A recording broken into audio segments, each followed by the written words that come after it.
kasih pemirsa, Anda masih bersama kami dalam Kominfo Newsroom. Pemirsa, setelah 3 tahun tangguh swasembada beras, Perusahaan Umum Badan Urusan Logistik atau Perum Bulog kini membuka keran impor beras demi memenuhi kuota cadangan beras pemerintah. Sejak awal tahun 2022, pemerintah tidak memiliki rencana impor beras karena mampu untuk mencukupi target cadangan beras tersebut. Dan kita akan membahasnya hari ini. Selengkapnya sudah bergabung bersama kami Direktur Utama Perum Bulog, Bapak Budi Waseso. Assalamualaikum, selamat malam Pak Budi. Waalaikumsalam, selamat malam Mbak. Baik, Pak Budi, mengutip dari majalah Tempo, Bulog ini melaporkan bahwa stok hingga 13 November sebanyak 651.000 ton dan pada pekan berikutnya ini menyusun menjadi 594.000 ton. Dengan nilai tersebut, mengapa di penghujung tahun impor beras ini harus dilakukan? Kiranya apa penyebab utama dari penyerapan cadangan beras pemerintah di gudang Bulog ini menipis dan tidak mencapai target, Pak Budi? Ya sebenarnya ya cadangan pangan kita cukup ya yang ada di Bulog. Tapi dalam bulan Agustus itu kan mulai ada peningkatan harga, plus juga kita melakukan operasi pasar itu melebihi daripada target-target bulanan yang normal.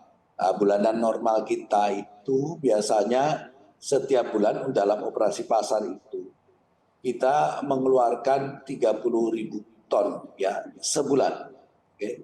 Nah pada saat bulan Agustus kita mulai ada peningkatan yang sangat melonjak, yaitu sampai di atas 200.000 ton. Nah ini Agustus, September juga di atas 160.000 ton. Terus sampai perjalanan selalu di atas 150 ya. Dampaknya adalah cadangan yang ada di Bulog untuk kegiatan operasi pasar ini kan turun drastis. Bertepatan dengan itu juga bukan bertepatan dengan waktunya panen ya. Jadi panen rayanya sudah selesai ya. Kita sudah menyerap pada saat panen raya, tapi di luar dugaan kita pada panen gaduh itu ya dengan plus adanya anomali cuaca mengakibatkan pengaruhnya terhadap produksi ya, jumlah produksi beras itu atau gabah itu sendiri di petani. Ditambah juga karena dengan anomali cuaca itu berdampak kepada ya kualitas dari produksi termasuk dengan kuantitasnya itu memang berkurang. Ditambah lagi ada pengaruh kenaikan BBM. Jadi ada dampak-dampak yang berdampak kepada harga. Tapi tugasnya Bulog kan untuk operasi pasar itu satu adalah ya untuk menekan harga ya di kebutuhan tentang beras di masyarakat. Sehingga kita melakukan operasi pasar di seluruh Indonesia sesuai dengan kebutuhan-kebutuhannya. Itu tadi Mbak, sehingga pada akhirnya jumlah yang ada di Bulog ini, CBP, kan CBP ini punyanya pemerintah ya, yang disimpan di tangan Bulog di sekarang. Karena tugasnya pemerintah adalah operasi pasar, kita harus melakukan secara masif untuk satu hal juga berkaitan dengan kita menekan inflasi juga. Maka dengan ketersediaannya yang makin menipis, kita nggak mungkin mengambil dengan kondisi yang di lapangan, kondisinya terbatas. Ya, tadi yang saya sampaikan. Nah, secara ketentuan, ya, beras yang disimpan sebagai CBP itu adalah beras medium. Ya, yang kita serap selama 3 tahun lebih ini dari dalam negeri. Jadi kita sudah lebih dari 3 tahun CBP itu tidak pernah ada impor. Ya. Kita betul-betul dari dalam negeri. Tapi karena tadi berbagai pengaruh tadi yang berdampak kepada kondisi, ya, akhirnya produksi, akhirnya kita nggak bisa menyerap. Waktu itu sudah dilakukan oleh pemerintah upaya untuk ada fleksibilitas harga.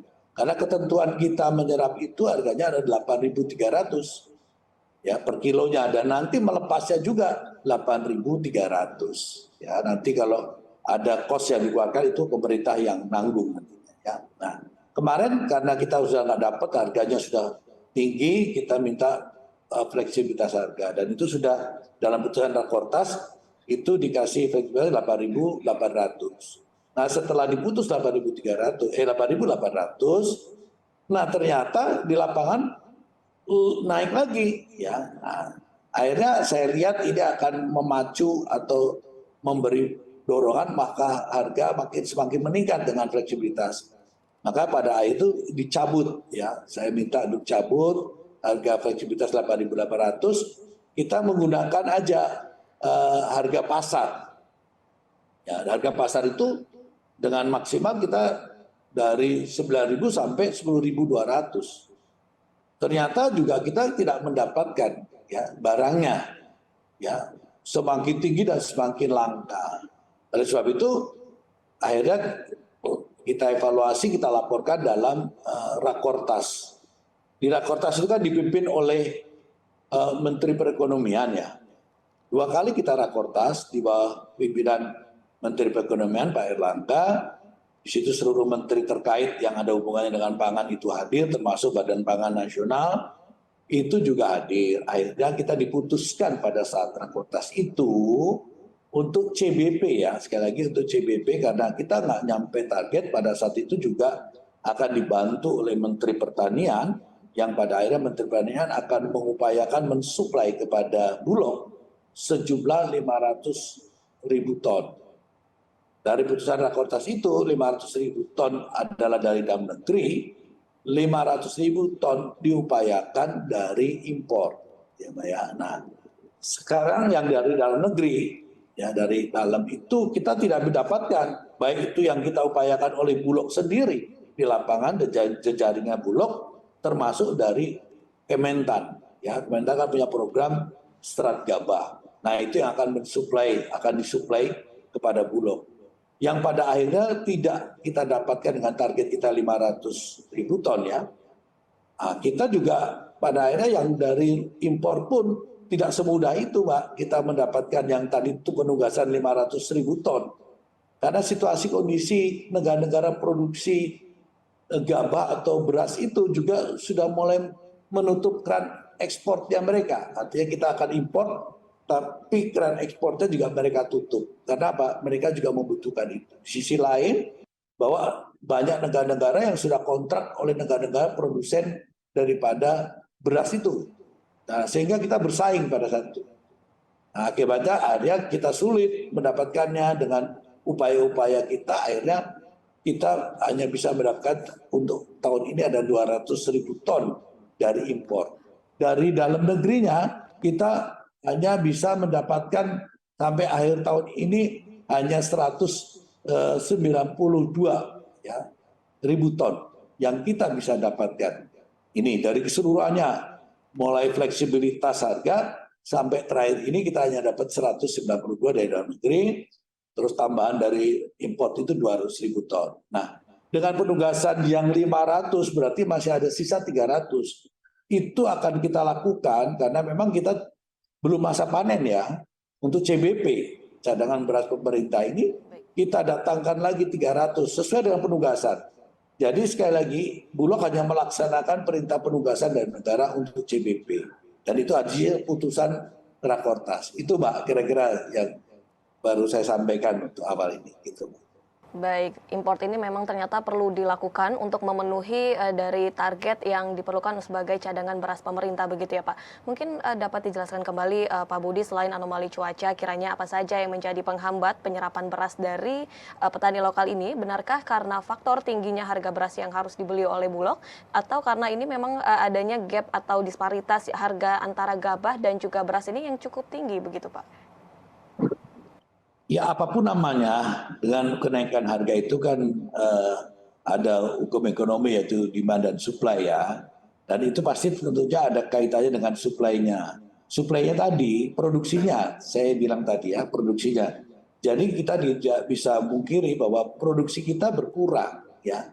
Di lapangan saya kira juga dari baik itu dari kelompok-kelompok petani, dari penggiling atau perpadi sendiri, juga dari pengusaha-pengusaha yang mengelola beras itu sendiri ya kesulitan ya mendapatkan itu fakta ya di lapangan, termasuk food station atau pasar beras di Cipinang itu juga sulit mendapatkan pasokan. Itu fakta ya, bukti bahwa memang kondisi produksi kita berkurang. Jadi kita nggak bisa lagi mengatakan bahwa kita surplus dan terpenuhinya cadangan pangan itu dari dalam negeri. Jadi memang dalam situasi kondisi yang seperti ini kita harus mengambil langkah-langkah cepat ya, karena tadi belum tentu juga di negara-negara produksi itu bisa mensuplai ke kita. Itu kan faktanya seperti itu ya. Maka perlu kecepatan. Kita tidak usah membicarakan perlu artinya kita harus waspada. Situasi yang kondisi sekarang memang kita dalam kondisi yang berkurang produksinya. Jadi kan kalau kurang ya kita harus tutupi. Dari mana ya kita harus datangkan itu kan untuk kepentingan masyarakat kita ya, kebutuhan masyarakat kita yang sangat mendasar yaitu adalah beras gitu. Baik, Bulog mengambil langkah cepat untuk menutupi kekurangan untuk memenuhi kebutuhan masyarakat. Memangnya Pak Budi, berapa stok ideal beras yang untuk dicadangkan oleh Bulog ini, Pak? Ya kalau kita bicara data ya, kebutuhan masyarakat Indonesia tentang beras ya, itu kan satu bulannya kan 2,6 juta, 2,5 sampai 2,6 juta ton ya, itu kebutuhan untuk masyarakat Indonesia. Nah, yang sekarang ditugaskan kepada Bulog dari pemerintah untuk CBP itu 1,2 juta, ya kan? 1 sampai 1,2 juta ton. Artinya itu tidak mencapai untuk cadangan dalam kebutuhan 1 bulan ya. Jadi kalau kita idealnya, sebenarnya kalau kita bicara ideal, itu adalah paling tidak negara itu punya cadangan untuk 1 bulan. Ya, backup. Artinya bukan kan cadangan 1 bulan kebutuhan 2,6 sudah terpenuhi. Tapi backup itu penting. Karena apa? Bila mana ada seperti tadi cuaca, tiba-tiba ada bencana, ya kan? Itu sudah tersedia gitu ya. Karena namanya bencana kan kita tidak bisa prediksi ya. Seperti yang kemarin terjadi di Cianjur salah satunya ya. Nah itu kan kita dengan cepat udah bisa mendiskusikan kebutuhan-kebutuhan akan beras ya ke wilayah-wilayah itu. Nah itu ya harus pemerintah sudah mempunyai cadangan. Ya, dalam hal lain juga termasuk untuk operasi pasar di mana umpamanya ada kelangkaan beras di satu daerah sehingga harga itu meningkat. Nah, kita harus bisa segera pemerintah itu mengintervensi. Begitu, Mbak. Baik, kemudian Pak Budi, Presiden ini juga meminta agar perhitungan stok beras ini tidak keliru karena berpotensi ini akan bisa menaikkan harga. Presiden juga meminta bahwa agar kementerian, lembaga diminta agar tidak terjadi ego sektoral. Namun sebenarnya Pak Budi, bagaimana koordinasi antara Kementan, Kemendak, kemudian juga Bulog dan BPN ini untuk menyatukan data dari stok nasional, Pak Budi? Ya, satu data Mbak yang kita pedomani adalah data BPS. Oke. Ya, terlepas datanya masih ada sedikit kurang akurat itu kan hal biasa ya kan, karena ini kan juga dalam taraf pembenahan terus ya. Artinya BPS juga dengan teknologinya, dengan caranya mendatakan itu kan tidak sederhana juga ya. Tapi saya yakin dan percaya BPS akan terus memperbaiki sehingga datanya tetap satu adalah data BPS. Tadi kan begini, Mbak, seperti tadi saya bilang, anomali cuaca itu kan bisa merubah sesuatu yang prediksinya berubah, ya, berubah dari prediksi kita. Itu kan ya tidak bisa kita hindari ya. Tiba-tiba ada cuaca banjir atau apalagi bencana, kan bisa saja mengakibatkan gagalnya panen, ya kan? Ada produksi yang menurun, itu kan biasa menurut saya. Jadi kita tidak, saya sekali lagi, kita tidak saling menyalahkan atau siapa yang paling benar. Data tetap dari BPS. Dan semua dikoordinasikan melalui Kemenko ya. Pak Kemenko itu yang mengkoordinasikan semua ini sehingga akan melahirkan satu keputusan tentang hal ini untuk menangani. Seperti contoh lah, umpamanya kedelai ya kan. Kedelai ini kan kita tidak bisa memproduksi dengan kebutuhannya. Dan selama ini kan ternyata juga kita harus impor dari negara-negara yang memproduksi kedelai. Gula juga demikian. Ya, gandum juga kita tidak produksi, kita impor. Sebenarnya untuk kebutuhan-kebutuhan kekurangan itu bisa kita datangkan, tapi bukan kita ketergantungan juga dengan impor. Nah, dengan situasi yang begini, next tentunya ya kita akan meningkatkan produksi kita. Ya, banyak beras sih sekarang.